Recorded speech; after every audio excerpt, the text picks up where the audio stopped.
By Jarrett Renshaw and Timothy Washington. Reuters. The White House and top Democratic lawmakers have agreed to boost a tax credit for industrial carbon capture projects in a deal that could help solidify support for the budget reconciliation bill at the heart of President Joe Biden's economic agenda. Two sources with knowledge of the agreement worked out by White House officials and lawmakers, including Senators Ron Wyden and Sheldon Whitehouse and some of their counterparts in the House, would raise the so-called 45Q tax credit for carbon capture projects in heavy industry, such as cement and steel plants, to $85 per metric ton, up from. The White House and Senator Whitehouse did not immediately respond to requests for comment.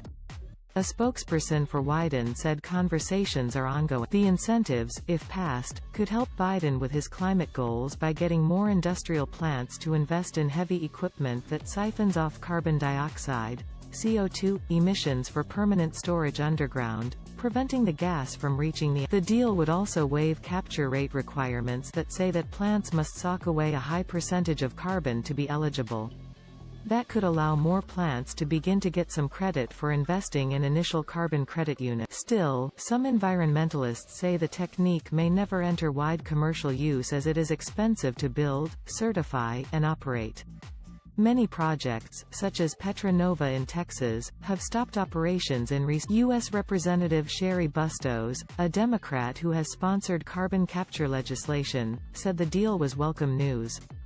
Raising the credit would drastically increase our carbon capture capacity by 2035 and create tens of thousands of new jobs, including at ethanol and manufacturing plants in rural states, Bustos said. In a current 45Q tax credits allow polluting plants to claim $50 per ton of carbon dioxide they sequester and $35 a ton for projects where carbon is captured and then used to push more crude oil from aging oil fields. The agreement does not yet cover the power sector, which includes coal and natural gas plants, the source of about one-third of U.S. CO2 emissions. Senator Joe Manchin, a Democrat from large coal-producing state West Virginia, has pushed Senate Majority Leader Chuck Schumer to allow coal and natural gas-burning power plants to get incentives for carbon capture in the reconciliation. Discussions are progressing on boosting the carbon capture credit for power plants that could get Manchin on board, the sources said.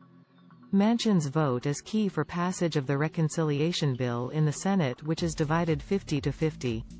He has said that the original $3.5 trillion bill is far too. Manchin's office did not immediately respond to a request for comment. Biden and his fellow Democrats are hoping to pass the reconciliation bill on a party line vote in both legislative chambers along with a smaller bipartisan infrastructure bill. Reporting by Jarrett Renshaw and Timothy Gardner.